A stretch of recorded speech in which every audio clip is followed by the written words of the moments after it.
been retired about 10 years and really enjoying it. We use our time both in this country and abroad because I've got a daughter in Australia, Perth, and we go there every year. And also we've got a little place in Spain that we go and visit on a fairly regular basis, sometimes for a week, sometimes for longer. Well, family and friends are very important, aren't they? Yeah, we've got 8 grandchildren. My daughter in Perth is obviously very important. I'm in contact with her every day and we visit her regularly, and we do a lot of travelling, don't we? Yeah.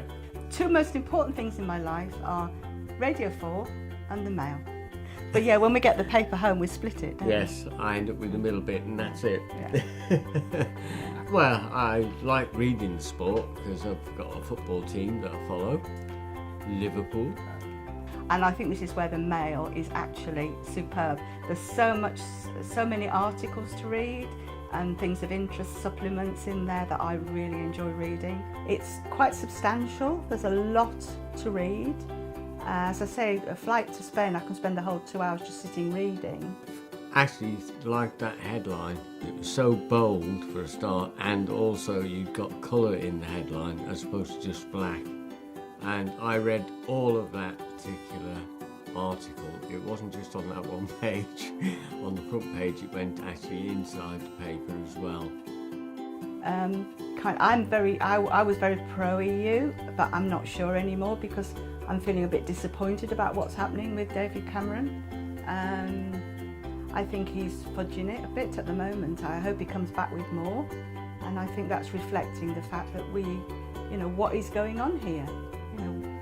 Perhaps he shouldn't have asked for a referendum. I bet he's wishing he hadn't now, and get quite grumpy if one of my favourite writers for some reason isn't in when I'm expecting them to be in. Like this last Saturday, it's just gone. I think Amanda Patel wasn't in, and I got quite grumpy about that. She's been on holiday in Australia. Well, she's not allowed. She actually goes to Perth like we do.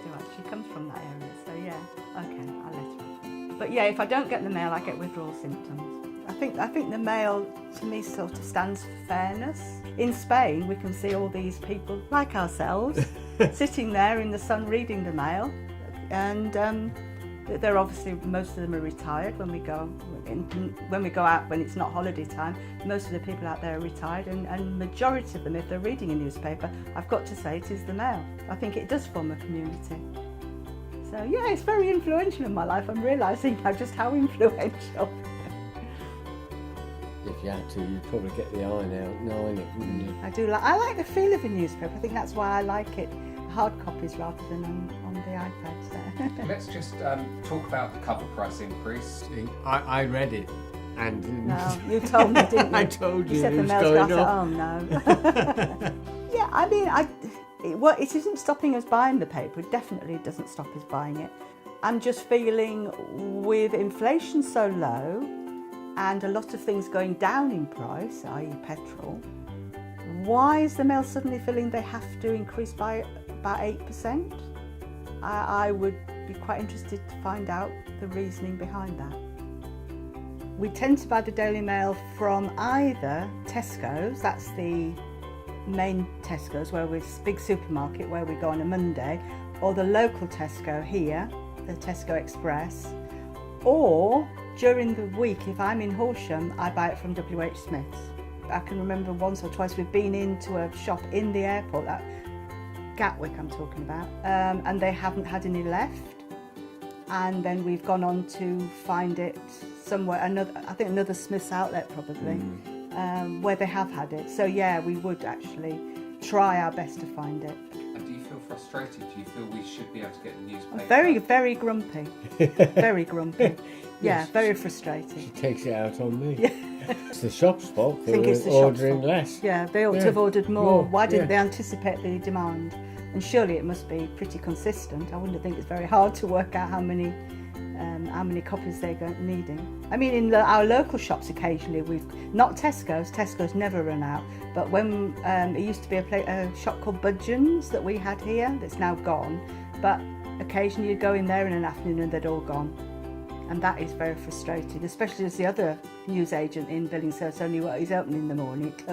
It closes in the afternoon, and then you're left having to go around to the Tesco Express. which is separate from the rest of the. But they always shop. have plenty. They've always got absolutely loads. They've got them piled up on trolleys. Yeah. So they do a really good job at Tesco Express.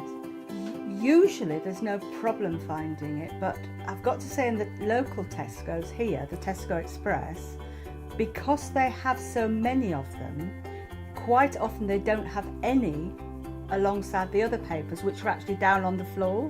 They tend to pile them up on a trolley around the aisle, the furthest aisle. But because we know that, I don't even go down to look for it. I know where to go. But initially, I had to ask where it was.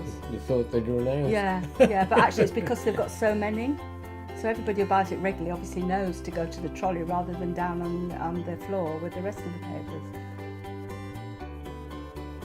I would have to sit down and literally work out whether it was worth it, because everybody's circumstances are different, and when we're out of the country maybe up to 3 months a year, and obviously then we could get the mail online but not the hard copies, we'd have to work out whether it was worth it for us or not. But certainly the M&S coffee, in addition, I think would perhaps swing it towards being interested in doing it. I've actually just thought of something I have bought. Yeah. The snowdrops. Yeah. We bought some snowdrops. Anything to do with the home or garden, I would have thought. But yeah, we did, didn't we? That was quite a few years ago now. So yeah, obviously we do things and we even forget about that we do them, because if you see something and it rings a bell with you and you think, oh yeah, and that seems like quite good value, and you just do it. For me personally, I don't think I would change. I'm really happy with what I do. No. Because she still likes getting her vouchers and spending them. No, I don't think there's. I'm very happy with what I actually use my points for, and I can't think of any reason why I would change at the moment. I mean, if, say, they were offering a meal somewhere, for instance in the M&S cafe, and it was worth more than £5, then maybe. It's quite nice just to think you've got a vague chance of getting something. I know it's not much chance, but it's always nice, you never know. Somebody's got to win it, so, it might as well be you. If you don't try, you don't get. Yes, I actually do it as soon as I get the paper. And then I usually save 1 or 2 for the following morning to do while I'm having my breakfast before we go out and buy the next day's paper. So I've always got something in hand to be able to do 1 or 2 of the extra Sudokus or something like that. I'm just really, really pleased that I can actually get to read my daily newspaper when I'm away. So that's a real positive. Especially in Australia when there isn't an alternative, and getting a fairly quick response was really helpful as well. I just want to say this has been a very interesting experience. Thank you very much for choosing us. The whole experience has been a really, really positive one. Thank you. Having our house turned upside down.